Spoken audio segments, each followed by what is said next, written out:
முதல் காட்சியிலேயே தன் அப்பாவை பறிகொடுத்து ஆதரவற்ற நிலைக்கு ஆளாகும் பாரிவேல் கண்ணன் கதாபாத்திரத்தில் வரும் சூர்யாவை தத்தெடுத்து வளர்க்கின்றனர் திலகன் கதாபாத்திரத்தில் வரும் சோஜு சார்ஜ், சந்தியா கதாபாத்திரத்தில் வரும் சுவாசிகா தம்பதி. பாரி மீது வெறுப்புடனே இருக்கும் திலகன் எதிரிகளிடமிருந்து தன் வளர்ப்பு மகன் தன்னை காப்பாற்றிய தருணத்தில் அவரை தன் மகனாக ஏற்றுக்கொள்கிறார் திலகன். தந்தையின் அடிதடி, கடத்தல் உள்ளிட்டவற்றை முன்னின்று செய்யும் பாரி ருக்மணி கதாபாத்திரத்தில் வரும் தன் காதலி பூஜா ஹெக்டேவை திருமணம் செய்வதற்காக அனைத்தையும் விட்டுவிட்டு புது வாழ்க்கைக்கு தயாராகிறார். ஆனால் அப்பா தனக்கு கொடுத்த கடைசி வேலை ஒன்றை சூர்யா செய்யாமல் அதை மறைத்து வைக்கிறார். இதனால் கோபமான சோஜு சார் பூஜாவை கொன்றால்தான் நீ அதை செய்வாய் என கொல்ல வர சோஜு சார்ஜ் கையை காதலி கண் முன்னே சூர்யா வெட்டுகிறார். காதலியான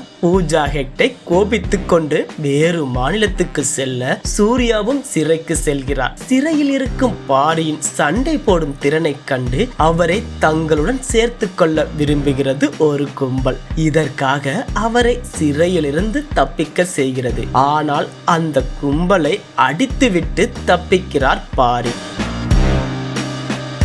ஒரு பக்கம் அந்த கும்பல் தேட, இன்னொரு பக்கம் வளர்ப்பு தந்தையின் ஆட்கள் தேட தன் காதலியை தேடி புறப்படுகிறார் பாரி. காதலியுடன் அவர் சேர முடிந்ததா, பாரியை தேடிக்கொண்டிருக்கும் கும்பலின் பின்னணி என்ன என்பதை ரெட்ரோ படத்தின் திரைக்கதை. மொத்தத்தில் ரெட்ரோ படத்தை ஒட்டு மொத்தமாக தாங்கி நிற்கும் சூர்யாவிற்கு கம்பேக் என்றே சொல்லலாம். படத்தை பார்த்த உங்களுக்கு படம் எப்படி இருக்கு அப்படின்னு கமெண்ட் பண்ணுங்க, பார்க்கலாம்.